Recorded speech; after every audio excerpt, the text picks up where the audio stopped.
ഈ അടുത്ത് എൻ്റെ അടുത്തൊരു ലേഡി പേഷ്യൻ്റ് വന്നിരുന്നു. അപ്പോൾ അവർ പറഞ്ഞ കംപ്ലയിൻറ്റ് കൂടുതലും നടുവേദന, ഭയങ്കരമായ ക്ഷീണമാണ്, ഒന്നിനും ഒരു ഉന്മേഷമില്ല, ഇടയ്ക്കിടയ്ക്ക് മൂത്രം ഒഴിക്കാനുള്ളൊരു തോന്നലുണ്ട്, രാപ്പനിയൊക്കെ ആയിട്ടാണ് വന്നത്. ഞാൻ കേസൊക്കെ എടുത്ത് നോക്കി. അപ്പോൾ നോക്കിയപ്പോൾ ഒക്കെ ഒന്നും പ്രത്യേകിച്ച് കിട്ടിയില്ല. ലാസ്റ്റ് എത്തിയപ്പോഴാണ് അവർക്ക് വെള്ളപോക്കിൻ്റെ ഒരു ബുദ്ധിമുട്ടുണ്ടെന്ന് മനസ്സിലായത്. പ്രധാനമായിട്ട് അവർ കാണിക്കാൻ ഉദ്ദേശിച്ചിരുന്നതും ഈ ഒരു വെള്ളപോക്കാണ്. പക്ഷേ പറയാൻ മടിയുള്ളത് കൊണ്ട് തന്നെ അത് പറഞ്ഞില്ല എന്നേ ഉള്ളൂ. ഒരുപാട് സ്ത്രീകൾ പറയാൻ മടിയുള്ളത് കൊണ്ട് തന്നെ വെച്ചുകൊണ്ട് പോകുന്ന ഒരു കണ്ടീഷനാണ് വെള്ളപോക്ക് എന്നുള്ളത്. അവർ കാലങ്ങളായി കൊണ്ടു നടക്കുന്ന ഒരു കണ്ടീഷനാണ് വെള്ളപോക്ക് അല്ലെങ്കിൽ ലൂക്കോറിയ എന്നുള്ളത്.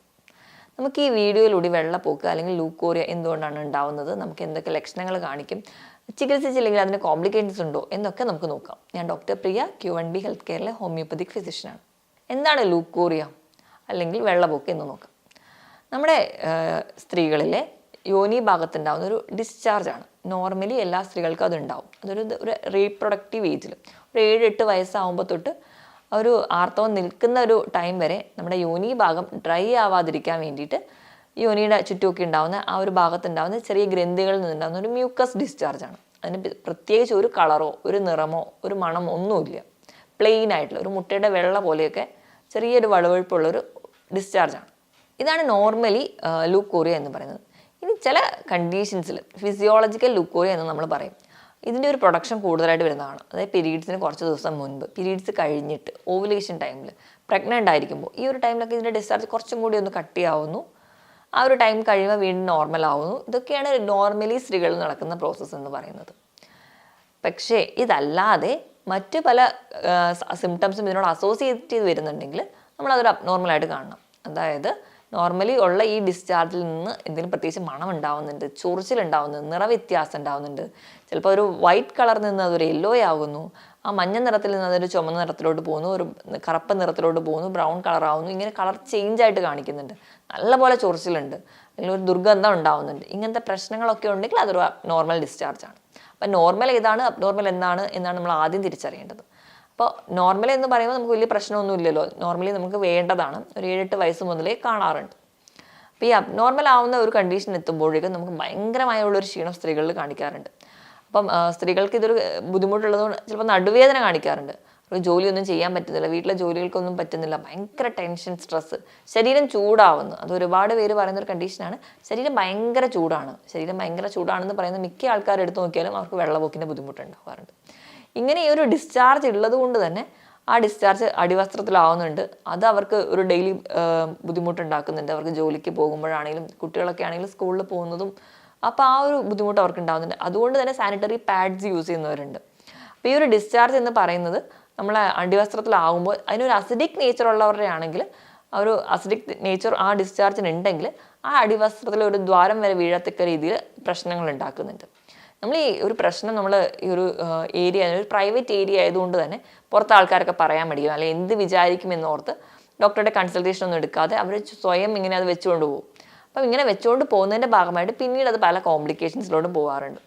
എൻ്റെ ചെയ്യുന്ന ഒരു ഇൻഫെർട്ടിലിറ്റി വരെ എത്താറുണ്ട്. അപ്പം അങ്ങനെ ചില പ്രശ്നങ്ങളും ഇതിനുണ്ട്. അപ്പം നമുക്ക് ഇന്ന് എന്താണ് അതിൻ്റെ കാരണങ്ങൾ എന്ന് ആദ്യം തന്നെ നോക്കാം. എന്തൊക്കെയാണ് വെള്ളപോക്ക് ഉണ്ടാകുന്ന കാരണങ്ങൾ നോക്കി കഴിഞ്ഞാൽ ഏറ്റവും ആദ്യം ഇൻഫെക്ഷൻസ് ആണ്. ഇൻഫെക്ഷൻസ് പല രോഗാണുക്കൾ കൊണ്ടുവരാം. ബാക്ടീരിയൽ ഇൻഫെക്ഷൻസ് ഒക്കെ ആണെങ്കിൽ ഭയങ്കര ചൊറിച്ചിലൊക്കെ ഉണ്ടാവും. അവിടെ ഒരു ചാര നിറത്തിൽ കളറുള്ള ഡിസ്ചാർജ്, ഒരു മീനിൻ്റെ സ്മെല്ലായിരിക്കും ആ ഡിസ്ചാർജിനെങ്കിൽ അത് ബാക്ടീരിയൽ ഇൻഫെക്ഷനാണ്. ഇനിയിപ്പോൾ ഡിസ്ചാർജ് ഒരു തൈര് പോലെയൊക്കെയാണ്, ഭയങ്കര ചൊറിച്ചിലാണ് യോനി ഭാഗത്തെങ്കിൽ അതൊരു ഫംഗസിൻ്റെ ഇൻഫെക്ഷൻ ആയിരിക്കും. അതാണ് പ്രധാനമായിട്ട് നമുക്ക് തിരിച്ചറിയാൻ പറ്റുന്നത്. ഇപ്പം ഈ ഒരു പ്രശ്നം ഇൻഫെക്ഷൻ കൊണ്ട് മാത്രമല്ല, ഇപ്പം തെറ്റായ ലൈംഗിക ബന്ധം, ഇപ്പം നിങ്ങളുടെ പാർട്ട്ണർക്ക് ഇങ്ങനെ ചില ഫംഗൽ ഇൻഫെക്ഷൻസ് അങ്ങനെയൊക്കെ ഉണ്ടെങ്കിൽ അങ്ങനെ ഒരു ലൈംഗിക ബന്ധത്തിൽ നിന്ന് നിങ്ങൾക്ക് വെള്ളപോക്ക് പോലുള്ള ബുദ്ധിമുട്ടുകൾ ഉണ്ടാവാൻ ചാൻസ് ഉണ്ട്. അപ്പോൾ ഇനി അതുകൊണ്ട് തന്നെ ഒരുപാട് പേര് വൃത്തി കൂടുന്നതിൻ്റെ ഭാഗമായിട്ട് നമുക്കറിയാം ഇന്ന് ഒരുപാട് നമ്മുടെ മാർക്കറ്റിലൊക്കെ അവൈലബിൾ ആയിട്ടുള്ള വജൈനൽ വാഷുകളുണ്ടാവും. അതുപോലെ തന്നെ ഒരുപാട് ആൾക്കാർ അത് സോപ്പിട്ടൊക്കെ ആ ഒരു ഏരിയ ഒരുപാടായിട്ട് കഴുകുന്നുണ്ടെങ്കിൽ ആ ഒരു വൃത്തി കൂടിപ്പോകുന്നതിൻ്റെ ഭാഗമായിട്ട് അവിടെ നമുക്ക് അറിയാം നമ്മുടെ വജൈനേൻ്റെ ഏരിയയിൽ എന്ന് പറഞ്ഞാൽ നമുക്ക് ഗുണങ്ങൾ ചെയ്യുന്ന ഒരുപാട് ബാക്ടീരിയകളുണ്ട്. അതായത് നോർമലി നമ്മുടെ ശരീരത്തിൽ വേണ്ട പല ബാക്ടീരിയകളും അവിടെ നശിക്കുകയും അതിന് പകരം പല രോഗാണുക്കളും അവിടെ വളരുകയും ചെയ്യും. അപ്പോൾ വജൈനൽ ഡിസ്ചാർജ് നഷ്ടപ്പെടുന്നതിൻ്റെ ഭാഗമായിട്ട് നോർമൽ വജൈനൽ ഡിസ്ചാർജ് നഷ്ടപ്പെട്ട് അതിന് പകരം പല രോഗാണുക്കൾ വളരും. അപ്പം കെമിക്കൽസ് മാക്സിമം അവോയ്ഡ് ചെയ്യുക. കെമിക്കൽസ് യൂസ് ചെയ്യുന്നതിൻ്റെ ഭാഗമായിട്ട് പ്ലെയിൻ വാട്ടറും കൊണ്ട് തന്നെ കഴുകാൻ വേണ്ടി ശ്രദ്ധിക്കുക. എപ്പോഴും മുമ്പിൽ നിന്ന് ബാക്കിലോട്ട് മാത്രം ആ ഒരു ഏരിയ ക്ലീൻ ചെയ്യാൻ വേണ്ടി ശ്രദ്ധിക്കുക. അപ്പോൾ തന്നെ ഒരു ഇൻഫെക്ഷൻസ് ഒക്കെ കുറയുന്നതായിട്ട് കാണാം. അപ്പം വൃത്തി കൂടിപ്പോയതിൻ്റെ കാര്യം പറയുമ്പോൾ തന്നെ വൃത്തി ഇല്ലായ്മയും ഒരു കാരണമാണ്. അതായത് ഡ്രസ്സ് പ്രോപ്പറായിട്ട് കഴുകുന്നില്ല. ചില ആൾക്കാർ ഡ്രസ്സ് ഭയങ്കരമായിട്ട് കെമിക്കൽ ഉപയോഗിച്ച് കഴുകും. നമ്മൾ ആ ഒരു ഏരിയയിൽ തട്ടുമ്പം അവിടെയും നമുക്ക് ആവശ്യമുള്ള ബാക്ടീരിയൽ ഗ്രോത്ത് നഷ്ടപ്പെടുന്നുണ്ട്. അതല്ലാതെ വൃത്തിയില്ലാതെ വരുന്നത് കൊണ്ട്, വെയിലത്തിൻ്റെ വസ്ത്രങ്ങളൊന്നും ഉണക്കാതെ വരുന്നതുകൊണ്ട്, ചെറിയ നനവതിരിക്കുന്നത് കൊണ്ട് അത് നമുക്ക് ഫംഗസ് ഇൻഫെക്ഷൻസ് ഒക്കെ ഉണ്ടാവാൻ കാരണമാവുന്നുണ്ട്. ചില സർജറി ഒക്കെ കഴിഞ്ഞ് കഴിയുമ്പം, സിസേറിയനോ അല്ലെങ്കിൽ മറ്റ് സർജറികൾ ചെയ്ത് കഴിഞ്ഞതിൻ്റെ ഭാഗമായിട്ട് വരാറുണ്ട്. ആർത്തവമൊക്കെ നിന്ന് കഴിഞ്ഞാൽ അവിടെ ഒരു ഡ്രൈനസ് അല്ലെങ്കിൽ ഹോർമോണൽ ചേഞ്ചിൻ്റെ ഭാഗമായിട്ട് വെള്ളപ്പോക്കിൻ്റെ ബുദ്ധിമുട്ടുകൾ കാണിക്കാറുണ്ട്. റിക്കറൻ്റ് ആയിട്ട് ഇടയ്ക്കിടയ്ക്ക് മൂത്രത്തിൽ പഴുപ്പ് വരുന്ന ആൾക്കാരാണെങ്കിൽ അവർക്കും അത് നീണ്ടു നിൽക്കുന്നതിൻ്റെ ഭാഗമായിട്ടൊക്കെ വെള്ളപ്പോക്കും കാണിക്കാറുണ്ട്. കാരണം അവിടെ ഉണ്ടാകുന്ന ഒരു ബാക്ടീരിയൽ ഗ്രോത്ത് ഇവിടേക്ക് കൂടി ബാധിക്കുന്നതിന്, യോനി ഭാഗത്തു കൂടി ബാധിക്കുന്നതിൻ്റെ ഭാഗമായിട്ട് അവർക്കും ഇൻഫെക്ഷൻസ് കാണിക്കാറുണ്ട്. ഇതൊക്കെയാണ് പ്രധാനമായിട്ട് നമുക്ക് കാണുന്നത്. ചില മരുന്നുകൾ കഴിക്കുമ്പോൾ അതിൻ്റെ സൈഡ് എഫക്ട്സ് ആയിട്ടും വെള്ളപ്പോക്കിൻ്റെ ബുദ്ധിമുട്ടുകൾ കാണാറുണ്ട്. ഇതാണ് കൂടുതലായിട്ടും വെള്ളപ്പോക്ക് കാണിക്കുന്നത്. ഇതല്ലാതെ ചില പോഷകക്കുറവുകളുണ്ട്. അനീമിയൊക്കെ ഉള്ളവർക്ക് നമുക്ക് വെള്ളപ്പൊക്ക് കാണാറുണ്ട്. വെള്ളം കുടിക്കുന്നതിൻ്റെ അളവ് കുറഞ്ഞാൽ പോലും നമ്മുടെ ശരീരം ഭയങ്കര ചൂടായിട്ടാണ് എല്ലാവരും പറയുക. വെള്ളം കുടിക്കുന്നതിൻ്റെ അളവ് കുറയുന്നതും നമുക്ക് നമ്മുടെ ശരീരത്തിലെ രോഗാണുക്കളെ പുറന്തള്ളാൻ പറ്റാതെ വരും. അപ്പോൾ നമ്മുടെ ശരീരത്തിൽ വീണ്ടും വീണ്ടും വീണ്ടും പുറന്തള്ളാൻ പറ്റാത്തതുകൊണ്ട് ഈ രോഗാണുക്കൾ മൾട്ടിപ്ലൈ ചെയ്യുന്നു. അത് നമുക്ക് വജൈനിക് ഇൻഫെക്ഷൻ ഉണ്ടാവുന്നു. അവിടെയും അബ്നോർമൽ ആയിട്ടുള്ള ഓർഗാനിസംസ് ഒക്കെ വളർന്നിട്ട് നമുക്ക് ലൂക്കോറി ആയിട്ട് പ്രസൻറ്റ് ചെയ്യുന്നുണ്ട്. അപ്പോൾ ഇതൊക്കെയാണ് പ്രധാനമായിട്ടും വെള്ളപ്പൊക്ക് ഉണ്ടാവാനുള്ള കാരണങ്ങൾ.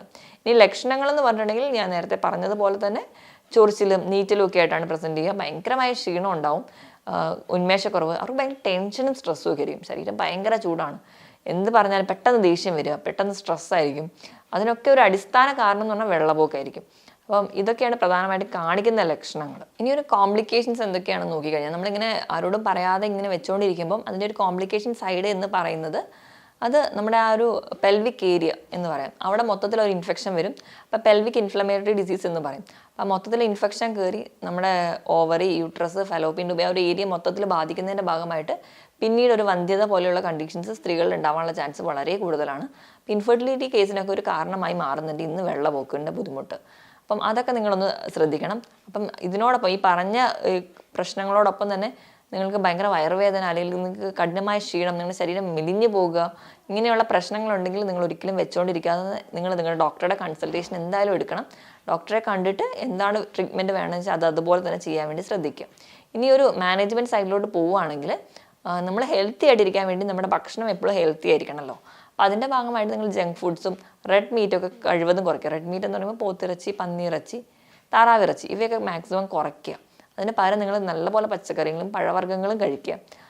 സാലഡ്സ് ഒക്കെ ആയിട്ട് ധാരാളം വെള്ളം അടങ്ങിയില്ല. ഇപ്പോൾ കുക്കുംബറും തക്കാളി ഇതൊക്കെ നിങ്ങളിട്ട് കഴിക്കുമ്പോൾ നിങ്ങൾക്ക് ധാരാളം ഒരു ഹൈഡ്രേറ്റഡ് ആവുകയും ചെയ്യും, ഹെൽത്തി ആയിട്ടിരിക്കാനും പറ്റും. ജങ്ക് ഫുഡ്സും ഒരുപാട് പ്രോസസ്സ് ചെയ്ത ഭക്ഷണങ്ങൾ, മാക്സിമം ഈ മൈദ അടങ്ങിയ ഭക്ഷണങ്ങളൊക്കെ മധുരവും കഴിവതും കുറയ്ക്കാൻ വേണ്ടി ശ്രദ്ധിക്കുക. അപ്പോൾ മധുരം നമ്മൾ അധികം കഴിക്കുന്നതിൻ്റെ ഭാഗം നമുക്കൊന്ന് നമ്മുടെ ശരീരത്തിലെ കോശങ്ങളൊക്കെ നീർക്കെട്ട് കൂടും. പിന്നെ നമുക്കൊരു രോഗാണു ഉള്ളിൽ കയറിയിട്ടുണ്ടെങ്കിൽ മധുരം അധികമായി ചെല്ലുമ്പോൾ പെട്ടെന്ന് ഇവർ മൾട്ടിപ്ലൈ ചെയ്യാൻ ചാൻസ് കൂടുതലാണ്. അപ്പം അതും നിങ്ങൾ നോക്കുക. അപ്പോൾ അതുകൊണ്ട് മധുരവും ഉപ്പും ഒക്കെ കഴിവതും കുറയ്ക്കുക. നല്ലപോലെ പച്ചക്കറികളും പഴവർഗ്ഗങ്ങളും കഴിക്കുക. ധാരാളം വെള്ളം കുടിക്കുക. നട്ട്സ് കഴിക്കുന്നത് എപ്പോഴും നല്ലതാണ്. നട്ട്സ് എന്ന് പറയുമ്പോൾ ഒമേഗ 3 ഫാറ്റി ആസിഡ്സ് ആണ്. ചെറിയ മത്സ്യങ്ങൾ കഴിച്ചാലും അത് നിങ്ങൾക്ക് ലഭിക്കും. അത് നിങ്ങൾക്ക് ഒരു പരിധി വരെയൊക്കെ നിങ്ങളുടെ ഒരു രോഗപ്രതിരോധ ശേഷി മെച്ചപ്പെടുത്താൻ സഹായിക്കുന്നുണ്ട്.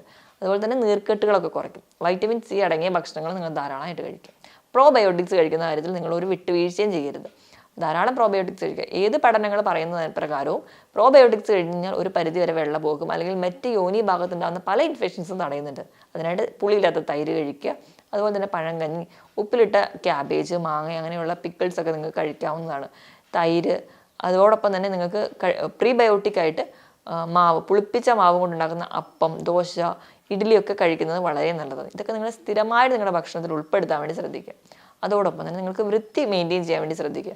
ഇപ്പം ലൈംഗിക ബന്ധത്തിന് മുൻപായാലും ശേഷമായിട്ടും വൃത്തിയായിട്ട് ക്ലീൻ ചെയ്യാൻ വേണ്ടി ശ്രദ്ധിക്കുക. ഒന്നിൽ കൂടുതൽ പാർട്ട്ണറുമായിട്ട് എപ്പോഴും ഒരു റിലേഷൻ ഉള്ളവരാണെങ്കിൽ അത് എപ്പോഴും നിങ്ങൾക്ക് ഒരു ഒരു ഡിസീസ് കണ്ടീഷനിലോട്ട് തന്നെ പോവുള്ളൂ. അപ്പോൾ ഹെൽത്തി ആയിട്ട് ഇരിക്കാൻ വേണ്ടി ശ്രദ്ധിക്കുക. പിന്നെ പെൺകുട്ടികളാണെങ്കിലും സ്ത്രീകളാണെങ്കിൽ തന്നെ സാനിറ്ററി പാഡ്സ് ആണെങ്കിലും അല്ലെങ്കിൽ ഇന്നത്തെ കാലത്ത് മെൻസ്ട്രുവൽ കപ്പ് യൂസ് ചെയ്യുന്നവരാണെങ്കിലും അത് കൃത്യ ടൈമിൽ തന്നെ റിമൂവ് ചെയ്യുക. അപ്പം എപ്പോഴും ഇപ്പോൾ ഒരു മെൻസ്ട്രുവൽ കപ്പ് വന്നതിന് ശേഷം കുറച്ചുകൂടി ഹൈജീനിക് ആയിട്ടിരിക്കാൻ നമുക്ക് പറ്റും. കാരണം സാനിറ്ററി പാഡ് എന്ന് പറഞ്ഞാൽ നമുക്ക് എവിടെ പോയാലും അത് റിമൂവ് ചെയ്യാനോ അല്ലെങ്കിൽ അതിൻ്റെ ഡിസ്പോസൽ വളരെ ബുദ്ധിമുട്ടായതുകൊണ്ട് കുറച്ചുകൂടി ഹെൽത്തി ആയിട്ടിരിക്കാൻ വേണ്ടി മാക്സിമം എല്ലാവരും മെൻസ്ട്രുവൽ കപ്പ് യൂസ് ചെയ്യുക. അപ്പോൾ കൃത്യമായ ടൈമിൽ നിങ്ങൾക്ക് അത് ചേഞ്ച് ചെയ്യാനും പറ്റും. അത് നിങ്ങളുടെ എൻവയോൺമെൻറ്റ് ഫ്രണ്ട്ലി ആണല്ലോ. അപ്പോൾ അങ്ങനെ ചെയ്താൽ തന്നെ ഒരു പരിധി വരെ ഈ വക അസുഖങ്ങളൊക്കെ നിങ്ങൾക്ക് ഒരു പരിധി വരെയൊക്കെ കുറയുന്നതായിട്ട് കാണാം. കൃത്യസമയത്ത് ഉറങ്ങാനും ഉണരാനും ശീലിക്കുക. നിങ്ങൾക്കൊരു ബയോളജി ക്ലോക്ക് തന്നെ സെറ്റ് ചെയ്ത് വെക്കുക. അപ്പം അത് നിങ്ങൾ തന്നെ ഉറപ്പിക്കുകയാണെങ്കിൽ നിങ്ങൾക്ക് കുറച്ചുകൂടെ ഹെൽത്തി ആയിട്ടിരിക്കാം. നല്ലപോലെ എക്സസൈസുകൾ ചെയ്യാം. രാവിലെ എണീക്കുമ്പോൾ തന്നെ ഒരു ചെറിയ മോർണിംഗ് വാക്കിങ്ങിനൊക്കെ പോയി കഴിഞ്ഞാൽ തന്നെ മെൻ്റലി നമ്മൾ നല്ല ഓക്കെ ആയിരിക്കും, അതുപോലെ തന്നെ ഫിസിക്കലിയും ഓക്കെ ആയിരിക്കും. ചെറിയ കുട്ടികൾക്ക് പോലും ഇന്ന് വെള്ളപ്പൊക്കിൻ്റെ ബുദ്ധിമുട്ടുകൾ കാണാറുണ്ട്. തീരെ ചെറിയ കുഞ്ഞുങ്ങളാണെങ്കിൽ അവർ കളിക്കുന്നതിനിടയിൽ കളിപ്പാട്ടോ അല്ലെങ്കിൽ എന്തെങ്കിലും ഒരു ഇൻസ്ട്രുമെൻറ്റ്സ് ഒക്കെ കൊള്ളുന്നതിൻ്റെ ഭാഗമായിട്ട് അവിടെ ഇൻഫെക്ഷൻസ് വരികയും അത് നമുക്ക് നിന്നിട്ട് വെള്ളപ്പൊക്ക് പോലെയുള്ള ചെറിയ ഡിസ്ചാർജ് ആയിട്ട് പ്രസൻറ്റ് ചെയ്യാറുണ്ട്. അതുപോലെ തന്നെ ചെറിയ കുട്ടികൾക്ക് UTI വരുന്നതിൻ്റെ ഭാഗമായിട്ടും വെള്ളപ്പൊക്കിൻ്റെ പ്രശ്നങ്ങളൊക്കെ കാണാറുണ്ട്.